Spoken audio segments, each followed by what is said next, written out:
안녕하십니까. 소아청소년과 전문의 표준현입니다. 이번에는 그 식중독에 대해서 말씀드리도록 하겠습니다.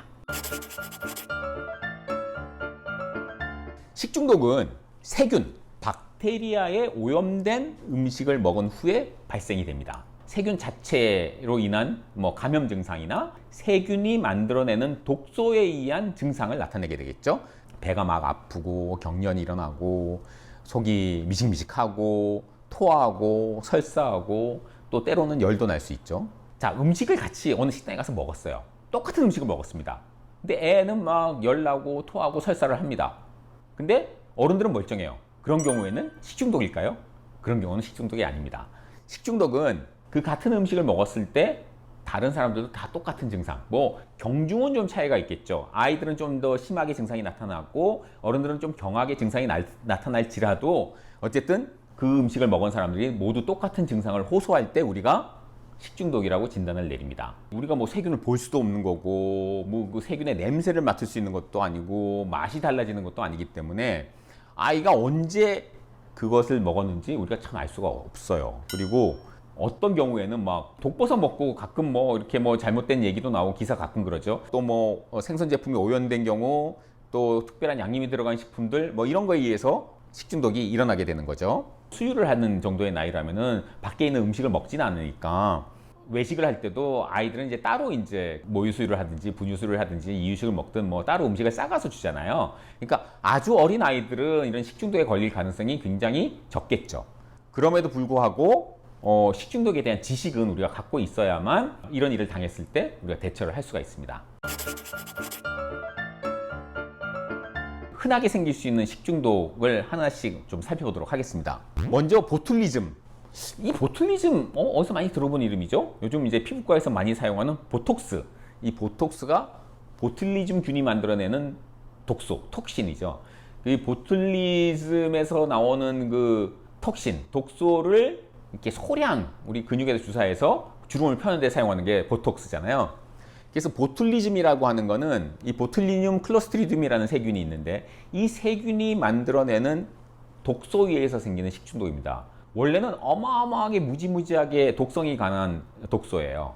그래서 보툴리즘 독소에 오염된 음식을 먹고 보툴리즘에 걸리게 되면은 어린아이들 같은 경우에는 사망도 할 수 있는, 그리고 낫더라도 신경학적인 후유증을 남길 수 있는 아주 무서운 병입니다. 그래서 이 보툴리즘은 이 박테리아가 보통 흙이나 물에 많이 살아요. 많이 사는데 이 보툴리즘 박테리아가 그냥 아무 데서나 이렇게 증식하고 독소를 만들어낼 수가 없어요. 만약 그랬으면은 살모넬라증이나 대장균처럼 아주 흔한 식중독으로 우리가 보툴리즘을 볼 수 있을 겁니다. 근데 보툴리즘으로 병원에 실려갔다 보툴리즘 식중독으로 사망을 했다는 뉴스는 별로 못 보셨죠. 그 이유가 뭐냐 하면 이 보툴리즘은 아주 특수한 환경에서 번식을 하고 독소를 만들어내기 때문에 그렇습니다.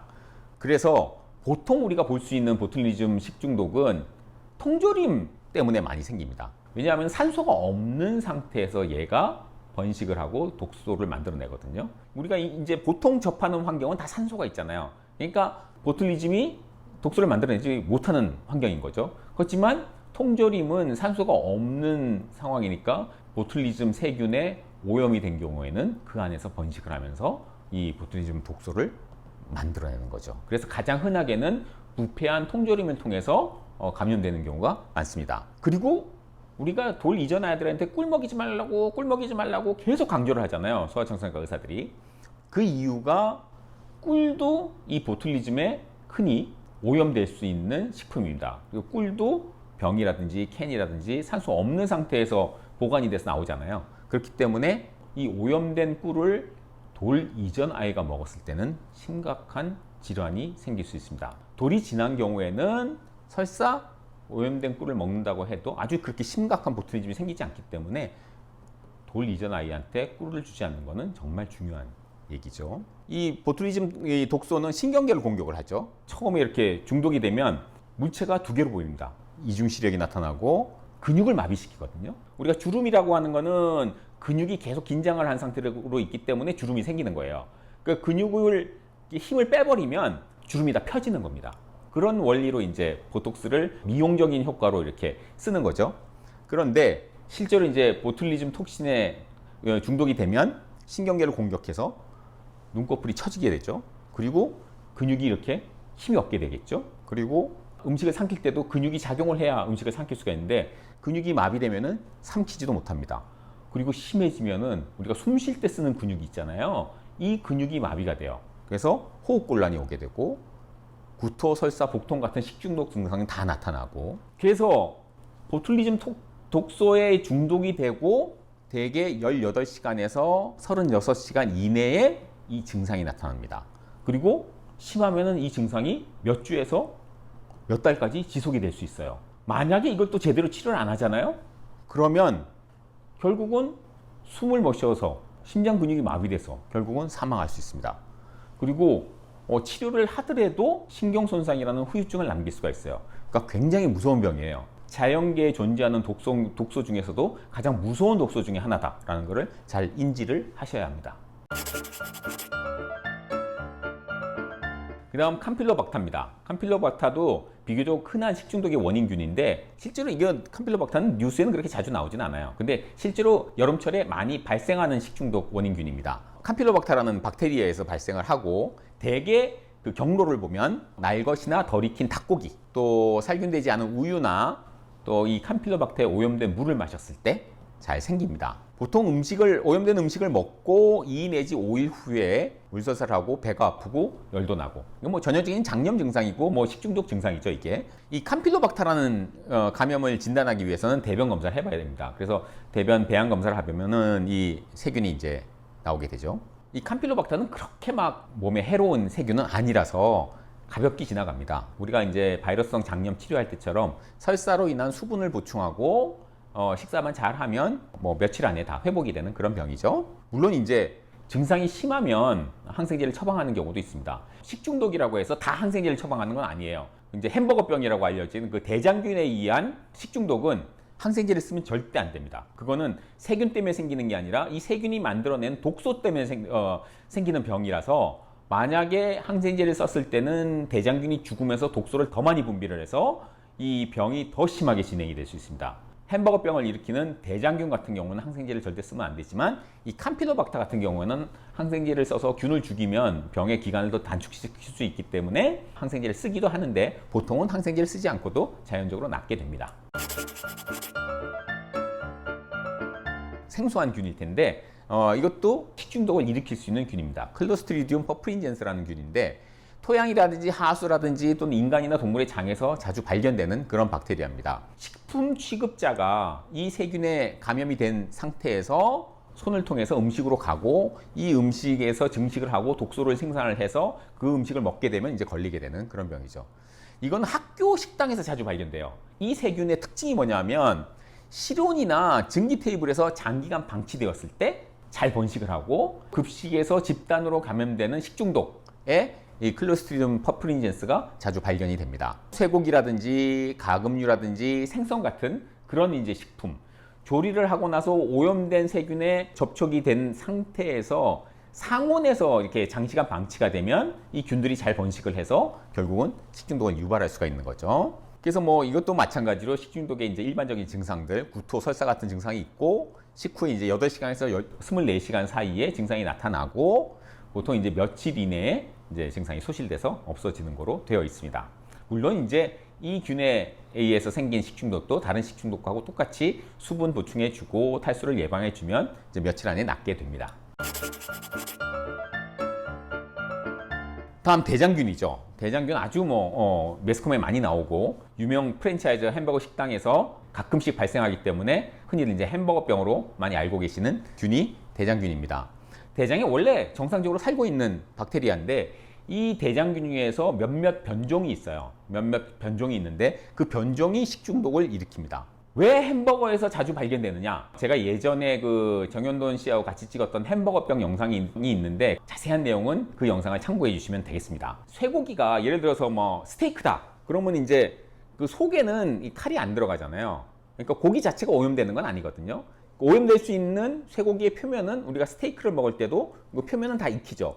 그리고 레어라고 해도 그 속은 아니고도 겉은 다 익히잖아요. 그래서 겉에 혹시라도 그 세균이 있더라도 조리하는 과정에서 세균들이 다 죽게 되죠. 그래서 문제가 없는 겁니다. 스테이크라든지 이런 덩어리 고기는 문제가 없는데 쇠고기를 다질 때는 식칼이라든지 아니면 다지는 뭐 기계라든지 이게 이제 대장균에 오염이 됐을 경우에는 다지면서 이 쇠고기 속에 이 균들이 들어가서 이 쇠고기 패티 자체에 속까지 이 균이 들어가 있을 수 있죠. 그 상태에서 이 겉에만 익혀버리면 속에 있는 대장균으로 죽지 않는단 말이죠.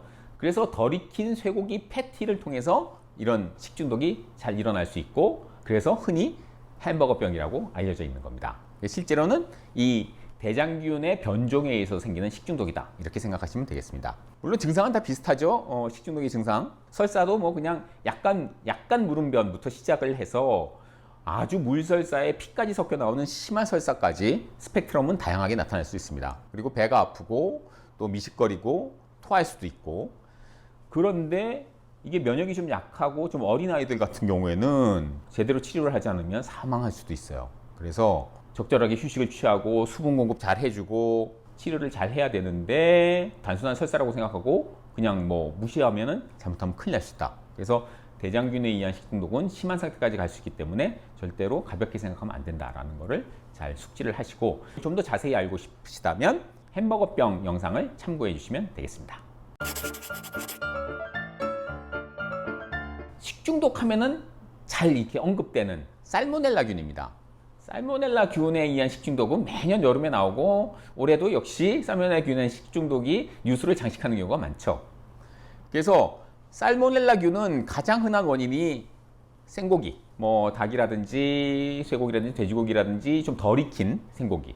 요즘 계란도 이렇게 이런 식중독을 막기 위해서 계란을 세척된 계란으로 많이 이렇게 팔잖아요. 근데 이제 그 세척되지 않은 이제 계란은 이 표면에 살모넬라균이 이렇게 묻어 있을 수 있어요. 그래서 계란을 조리를 할 때도 계란을 먼저 이렇게 표면을 다 좀 깨끗하게 씻고 조리를 하면 상관이 없는데, 그 계란을 깨면서 이 계란 그 껍질 표면에 묻어 있는 균이 이 계란으로 옮겨갈 수 있단 말이죠.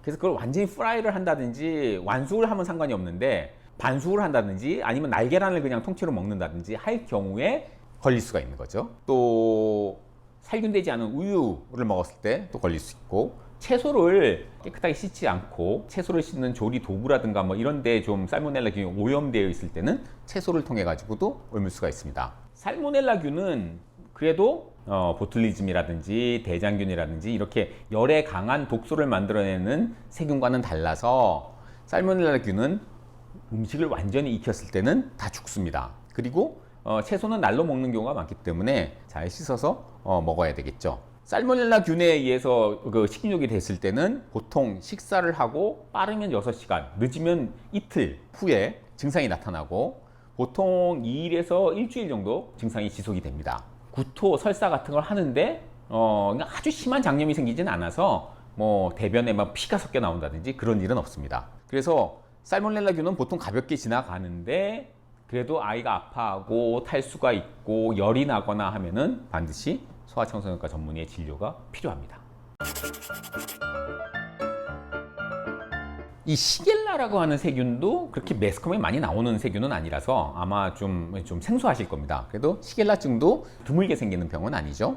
시겔라라고 하는 박테리아에서 생기는 이제 식중독인데, 오염된 음식, 식수뿐만 아니라 환경이 좀 불량한데, 환경이 그렇게 깨끗하지 않은, 위생적이지 않은 환경에 그런 어떤 에서도 감염이 될 수 있어요. 그러니까 어린이집 환경이 조금 불량하다든지 단체 생활을 하는 환경이 좀 불량한 경우에는 이 시겔라증에 의한 식중독이 잘 생길 수 있습니다. 이 시겔라증은 살모넬라보다는 훨씬 더 심합니다. 이 세균 자체가 좀 더 병원성이 강한 세균이라서 장의 내병을 침범을 해서 막 그 장점막이 벗겨지고, 그래서 끈적거리고 점액질에 피가 묻어있는 그런 설사를 할 수가 있죠. 그리고 열도 나고, 심지어는 이 시겔라 독소에 의해서 경련을 일으킨다든지 하는 그런 신경학적인 증상도 생길 수가 있어요. 좀 증상이 다른 이제 식중독에 비해서 좀 더 심하게 나타납니다. 보통 이제 증상이 지속되는 건 한 5일에서 일주일 정도 지속이 되다가 이제 가라앉게 되는데, 탈수를 교정하고, 이거는 균 자체를 죽이는 게 치료 효과가 있기 때문에 항생제를 써서 균을 죽이는 게 치료가 될 수 있습니다. 그래서 세균성 장염이라고 모두 항생제를 쓰는 게 아니고, 오히려 항생제를 썼을 때 더 큰 문제가 생길 수 있는 병도 있다고 제가 아까 말씀을 드렸잖아요. 근데 이 시겔라증은 우리가 항생제를 써서 치료할 수 있는 몇 가지 안 되는 세균성 장염입니다. 그래서 특히 애들이 설사를 할 때 소아청소년과 전문의의 진료를 꼭 받아야 되는 이유가 똑같은 장염이라도 이게 바이러스성 장염이냐 세균성 장염이라면은 어떤 세균에 의해서 생기느냐, 그 세균의 독소에 의해서 생긴 거냐, 세균 자체의 감염에 의해서 생긴 거냐, 이런 거를 잘 구분하고 진단을 내릴 수 있어야 정확한 치료를 할 수 있는 겁니다. 섣불리 바이러스성 장염이나 뭐 대장균 식중독에 항생제를 썼다가는 아주 낭패를 당할 수 있기 때문에 함부로 약을 아무거나 쓰면 안 되고, 항상 정확한 진단이 내려진 다음에 어떻게 치료할 것이냐, 항생제를 쓸 것이냐 말 것이냐, 이런 거를 잘 결정을 내릴 수 있어야 하기 때문에 소아과 청소년과 전문의한테 진료를 받아야 하는 겁니다. 그리고 이게 전염력이 굉장히 강해요. 시겔라증은 전염력이 강하기 때문에 완전히 완치될 때까지 집에서 격리를 하는 것이 좋습니다. 그 다음은 황색 포도상 구균입니다. 이 황색 포도상 구균도 굉장히 흔하게 생기는 식중독이고, 이것도 매스컴에 많이 나오는 그런 세균이죠. 보통 이제 피부에 많이 살고 있어요. 가끔 이 세균이 뭐 여드름이나 뾰루지, 종기 같은 그런 피부 감염을 일으키죠.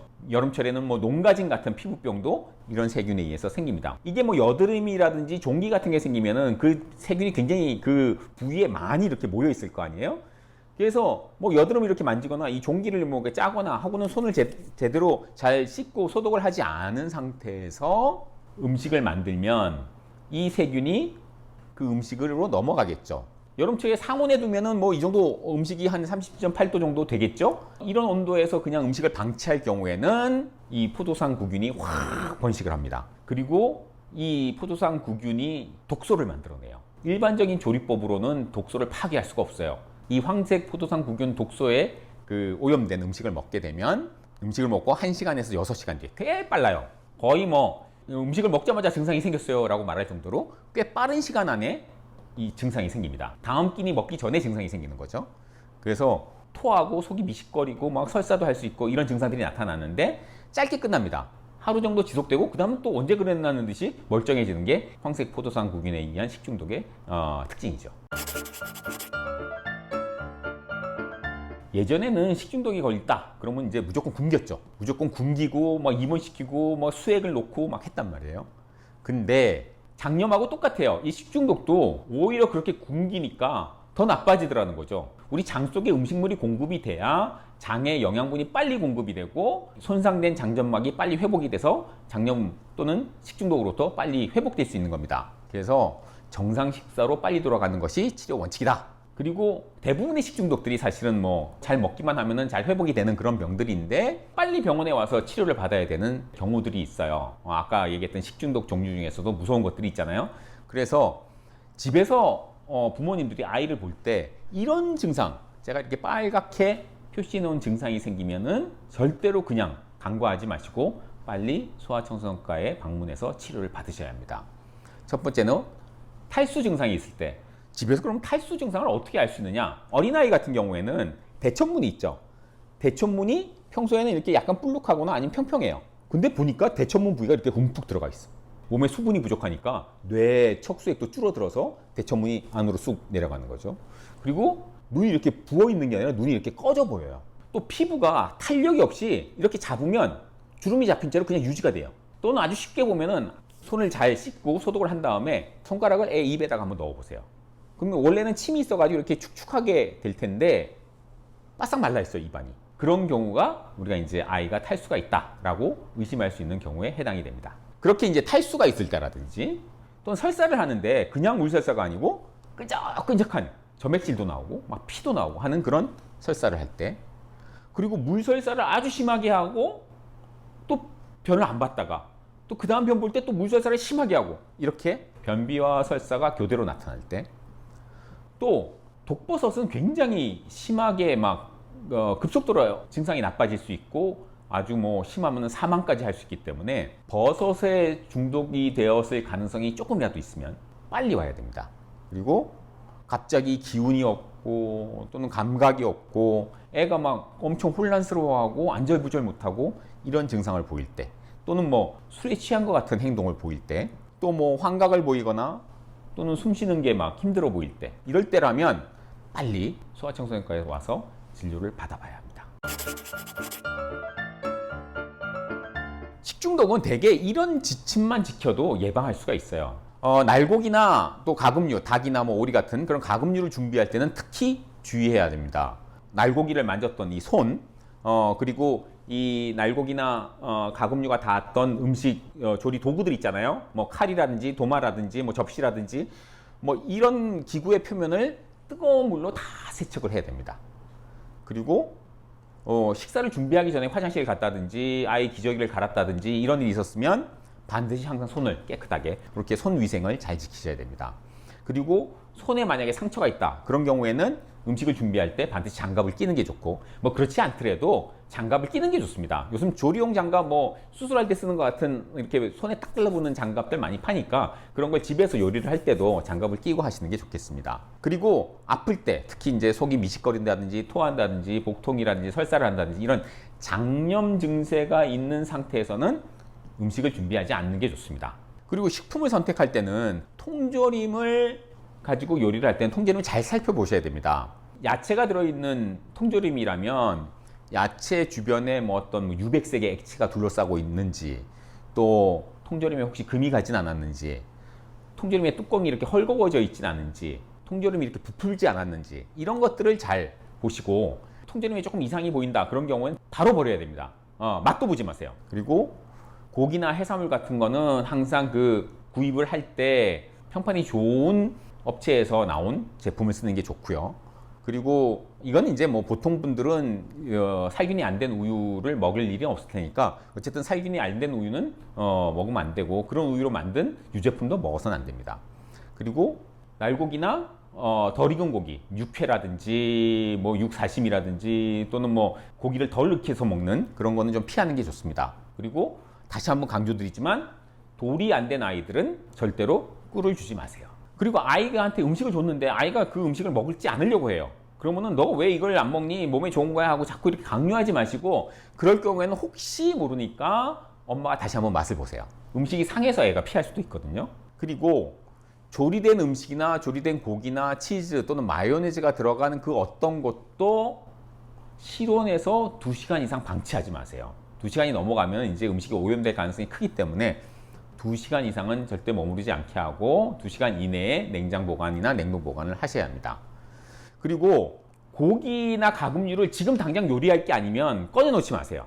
실온에 방치한 상태에서 세균에 오염될 수 있기 때문에 조리하기 직전에 냉장고에서 꺼내서 조리를 하셔야지, 꺼내 놓고 방치하다가 나중에 요리를 하면 안 됩니다. 그리고 이제 내일 먹을 음식을 오늘 조리를 해 놓는 경우가 있잖아요. 근데 이제 우리나라 분들이 특히 이제 잘못 생각하고 있는 게, 음식을 해놓고 뜨거운 상태로 냉장고에 넣으면 냉장고가 고장난다 이런 생각을 하시는 분들이 있어서 뜨거운 요리를 완전히 식힌 다음에 냉장고에 넣는 경우들이 있습니다. 그런 경우 저는 많이 봤는데 절대로 그렇게 하시면 안 돼요. 그럼 이미 오염된 상태로 냉장고에 들어가서 냉장고 속에서 번식을 할 수가 있기 때문에 뜨거운 음식을 바로 냉장고에 넣어야 됩니다. 뜨거운 음식을 넣었다고 냉장고가 고장나지 않습니다. 물론 이제 냉방기가 계속 돌아가야 되니까 전기가 조금 더 들 수는 있지만 우리가 식중독에 걸리는 것보다는 그 정도 전기요금은 감당을 해야 되겠죠. 그리고 음식을 조리할 때는 항상 완전히 익었는지 확인하세요. 특히 고기 요리를 할 때는 고기 속까지 완전히 익었는지 확인을 하셔야 됩니다. 그리고 이제 냉장 보관이나 냉동 보관을 했던 음식은 다시 데울 때는 뚜껑을 덮고 그 속까지 완전히 뜨거워진 다음에 먹는 게 좋습니다.